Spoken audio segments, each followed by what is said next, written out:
അടുത്ത ജന്മത്തിൽ ഒരു റോമിലെയോ ഇറ്റലിയിലെയോ ഒരു ഒരു രാഷ്ട്രീയ പ്രമുഖനാകാനേ വിജയെ കൊണ്ട് സാധിക്കുകയുള്ളൂ എന്നാണ്. സാധിക്കും. അതെ, അതാ ഞാൻ ആദ്യം പറഞ്ഞത്. ഇതാണ് ഇപ്പോൾ. ഇപ്പോൾ അടുത്ത ജന്മത്തിൽ കിട്ടുന്ന ചില കാര്യങ്ങളുണ്ട്.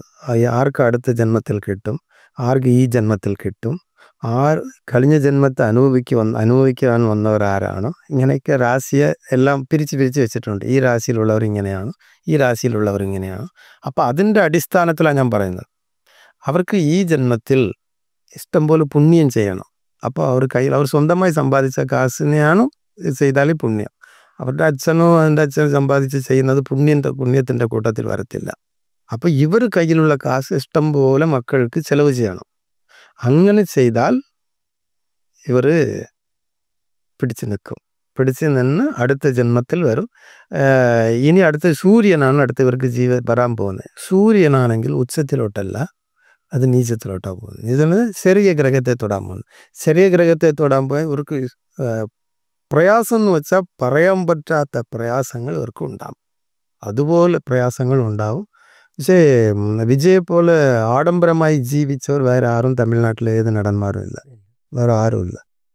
എല്ലാ കാറും ഉണ്ട്, അവർ സ്വന്തമായി വിമാനമുണ്ട്, എല്ലാം ഉണ്ട്.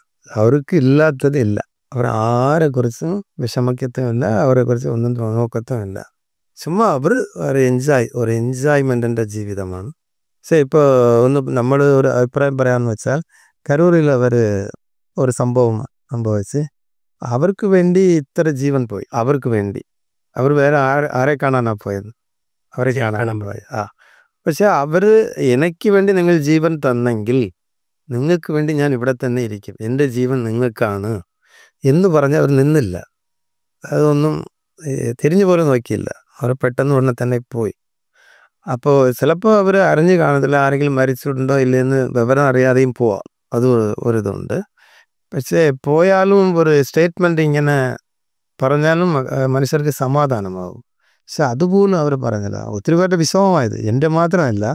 പക്ഷേ ഇതുമാത്രം ഇത്രമാത്രം ആൾക്കാർ ആർക്കും ഇതുപോലെ തള്ളലൊന്നും ഉണ്ടായിട്ടില്ല. അതുപോലെയാണ് ആൾക്കാർ.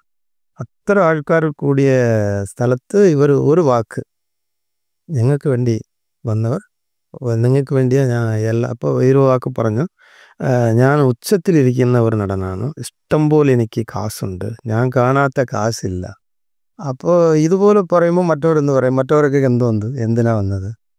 അപ്പോൾ ഇവരുടെ ഒരു അഭിപ്രായം, ഇത് കാശ് സമ്പാദിക്കുന്ന ഒരു സ്ഥലമാണ്, പക്ഷേ എല്ലാവരും ഇങ്ങനെ സമ്പാദിക്കുന്നതാണ്, ഞാൻ അങ്ങനെ വന്നില്ല, എനിക്ക് ഇഷ്ടം പോലെ കാശുണ്ട്. അപ്പോൾ ഇങ്ങനെ ചില സംസാരങ്ങൾ രാഷ്ട്രീയത്തിന് വർക്കൗട്ട് ആവത്തില്ല ഘട്ടത്തിൽ. ഇതൊക്കെ പറയരുത്. പറഞ്ഞാൽ മറ്റൊരു ഒന്നെ തന്നെ കയറി പിടിക്കും. അപ്പോൾ അവർ വലിയവരല്ല, അധികാരത്തിലിരിക്കുന്നവർ. ഇവർ അധികാരത്തിൽ വന്നിട്ടില്ല.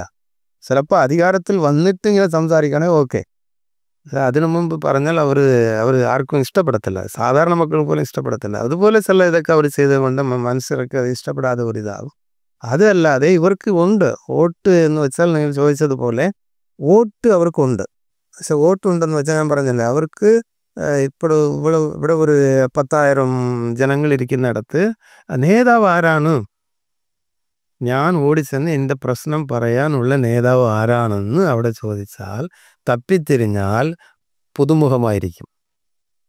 ആ പുതുമുഖത്ത് ആർക്കും പെട്ടെന്ന് വിശ്വാസം വരത്തില്ല, ഈ പുതുമുഖം നമുക്ക് എങ്ങനെ ചെയ്തു തരും എന്ന്. അപ്പോൾ ആ ഫെമിലിയർ ആകണമെങ്കിൽ ഇനി 10 വർഷം ആകും.